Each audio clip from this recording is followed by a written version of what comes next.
Hello and welcome to Munim's Cakes. Now today I'm going to tell you guys about how to make a fondant watermelon topper. Now before we begin, you can find me on my Instagram page by the name Munim's Cakes. Now for this topper you need 4 colors, that is pink, green, black and white. Now over here I've already mixed up my colors for the fondant.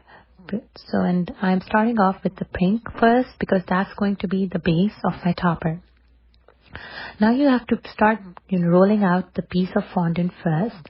I'm rolling the pink one here and I'm just going to go about like half a centimeter in thickness for this topper because you don't actually want your topper to be like too thick or too thin. So once you're done rolling this out, what you need is a circle cutter. Now since my cake was a 5-inch cake, I'm using a 3.5-inch circle cutter because I don't want my topper to be too big on the cake. Once I cut my topper in a circle shape, what I'm going to do is over here I'm working with an estimation, but you can use a scale to measure it. And if you're not quite sure of how wide you're going to go with the slice for the watermelon. So over here I'm just using an estimation. You just need to go a little over and half of the circle to cut the perfect slice for your watermelon. Once you cut that, now you pick up your green piece of fondant that you have already colored before and you start rolling it out with the palm of your hands. Now when you're rolling this piece of fondant, just be sure that you don't once you're rolling it, you don't roll it with your fingers mostly, because if you roll it with your fingers, you're going to get those fingerprints on the piece of fondant and that just doesn't look nice. You need something more smooth and, just perfectly smooth and long. So people at times, they also use a fondant extruder to do this job, but I just work with my hands more. So just use the palm of your hands so you won't get your finger lines on the piece of fondant. Once you do this, next what you would need is your white piece of fondant, and you're just going to do the same thing what you do with the green piece of fondant, because the white piece of fondant is going to come in between the green and the pink piece of fondant. So you start rolling it again with the palm of your hand, and this piece of fondant would be thinner than the one you made before with the green piece, because this is going to go in between the pink and the green. So over here what I'm using gum paste, but you also have the option to use fondant. If you're using fondant, what you do is you put in some amount of Tylose powder in fondant, so that just helps to harden out the fondant. If you don't use Tylose, what happens is that your fondant won't dry out perfectly and it won't hold straight. So if you're using fondant, you really have to use Tylose powder for it to harden off.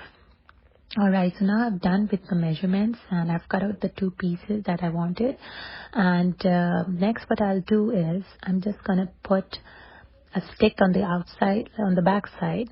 So you can use either a skewer or whatever stick you use. Just make sure that it's thick enough to hold your topper and it's not too thin. If it's thin, your topper won't hold straight, and because the topper has the weight itself, right? So I'm using a wooden skewer. Now I'm going to attach that to a piece of fondant on the back side. To attach the fondant pieces together, you just need water. Okay, so over here I'm just using plain water and nothing else. People use edible glue as well, but the plain water holds perfectly fine. So just use water. Now I'm going to attach the pieces like I already made before, the green and the white pieces. I'm just going to attach those with water again.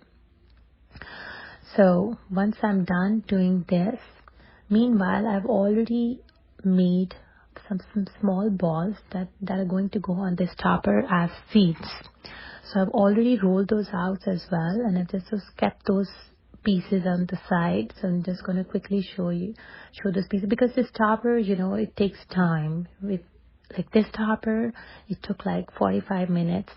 And if you're using gum paste, what you have to keep in mind is that you have to work a little faster because gum paste dries out way quicker than if you're working with fondant.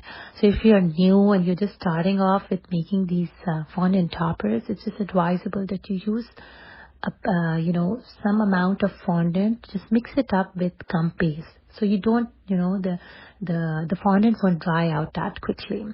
All right. So now what I'm doing is I've already, like I said, I've already had those black those black small pieces kept on the side, which I shaped in the form of a seed. Now I'm just sticking those with water. Plain water is best. You don't need any glue. You just use the water and it just works wonders. All right, so now we are done with the topper. Everything is done and assembled, and look, here you go. That's how it looks. You can leave it outside to dry at room temperature overnight and then use it on your cakes. Thanks for watching. If you like my video, please like, comment and subscribe. Thank you.